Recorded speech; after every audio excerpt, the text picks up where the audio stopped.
గోపి దెబ్బలేం తగలలేదు కదా? గోపి దెబ్బలేం తగలేదు కదా? లేదండి. అయినా ఎందుకు ఇలా పరిగెత్తుకుంటూ వచ్చావు గోపి? స్లోగా రావచ్చు కదా. సరే సరే, తనకేం కాలేదుగా. లేట్ అవుతుంది, పదండి. ఎక్కడికి? అంటే భోగి మంటలకి లేట్ అవుతుంది కదా అని. తనకేం కాలేదు కదా. పదండి. రా గోపి.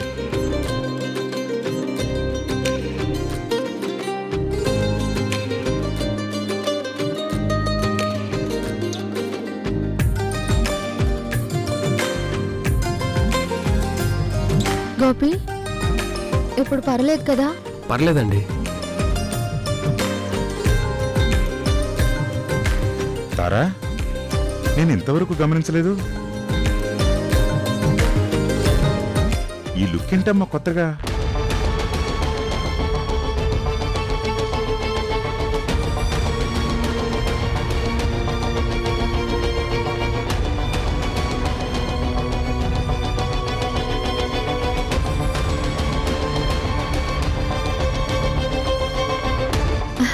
అది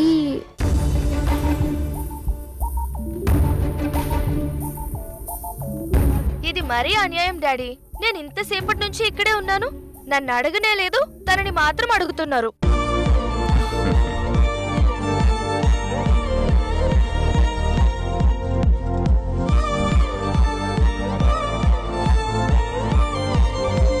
నీది రెగ్యులర్ లుక్కే కదమ్మా, తనదే ఏదో డిఫరెంట్గా టిపికల్ విలేజ్ ట్రైబల్ లుక్ లాగా ఉంటే.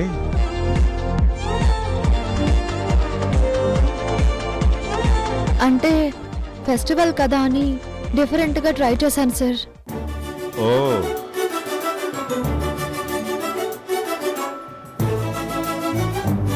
రంగయ్య వాళ్ళ అమ్మాయి డ్రెస్ ఇది. నేను వేసుకుంటే ఎలా ఉంటుందో అని వేసుకున్నాను.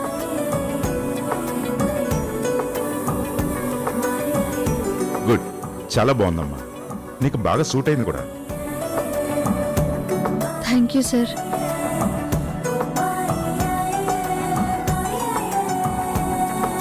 ఏమైనా మిగిలితే మాకు కూడా కొన్ని కాంప్లిమెంట్స్ ఇస్తారా? నువ్వు నా బంగారు కొండవురా. నా కూతురు ఎలా ఉన్నా అద్భుతంగా ఉంటుంది. Thank you daddy, thank you.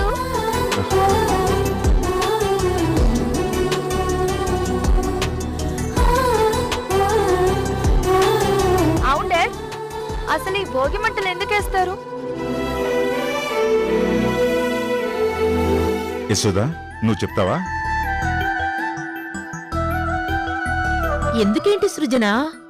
చలికి గజగజ వణుకుతున్నాం కదా, ఈ వణుకుడు తగ్గడానికి.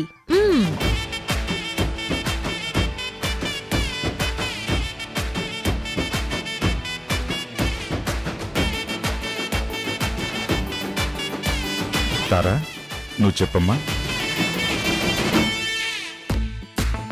భగ అనే పదం నుంచి ఈ భోగి వచ్చింది.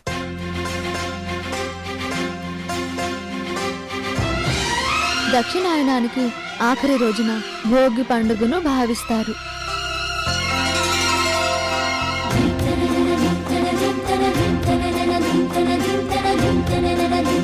ఈ దక్షిణాయనంలో పడిన కష్టాలని, బాధలని భోగి మంటల రూపంలో ఆ అగ్నిదేవుడికి సమర్పించి రాబోయే ఉత్తరాయణ కాలంలో అయినా సుఖ సంతోషాలని ప్రసాదించమని అందరూ ఆ భగవంతుణ్ణి కోరుకుంటారు.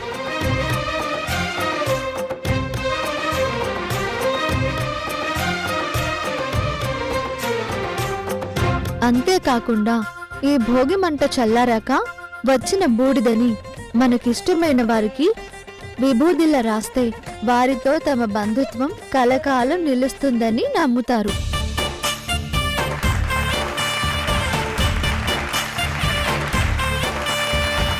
సూపర్ తారా.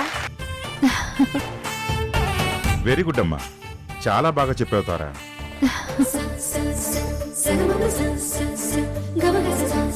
సృజన, భోగిని వెలిగించమ్మా.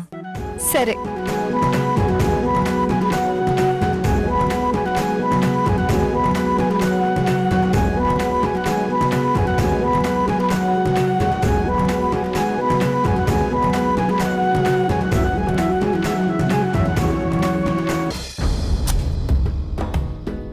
మెల్లగా తెల్లారిందో ఎలా వెలుతురే తెచ్చేసిందో ఇలా పోసి నవ్వులతో మెరిసే పసిపాపల్లా చుట్ట పొగ మంచుల్లో చుట్టాల పిలుపుల్లో మాటలే కలిపేస్తూ మనసారా మమతల్ని పండించి అందించు హృదయం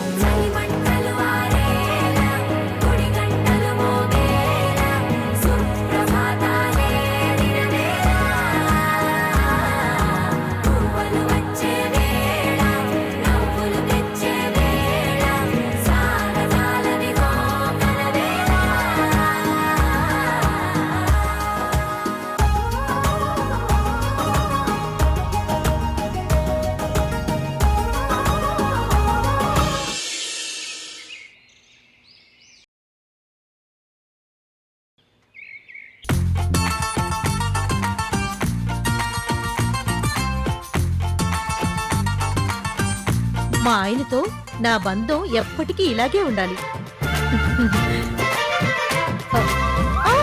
అయ్యో అయ్యో అరే అయ్యో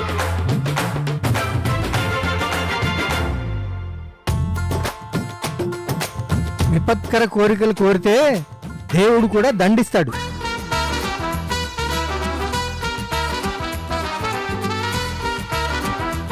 అలాగా?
మన బంధం ఎప్పటికీ ఇలానే ఉండాలి బావా.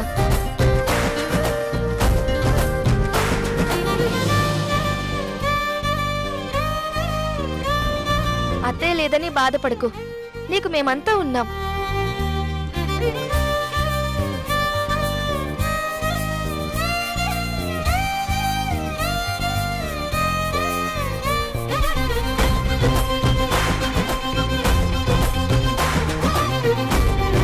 గోపి, నువ్వెప్పుడు బాగుండాలి.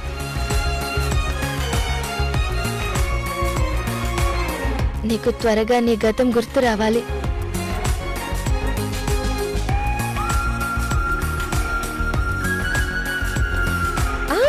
మీరుండండి సార్, నేను ఇస్తాను.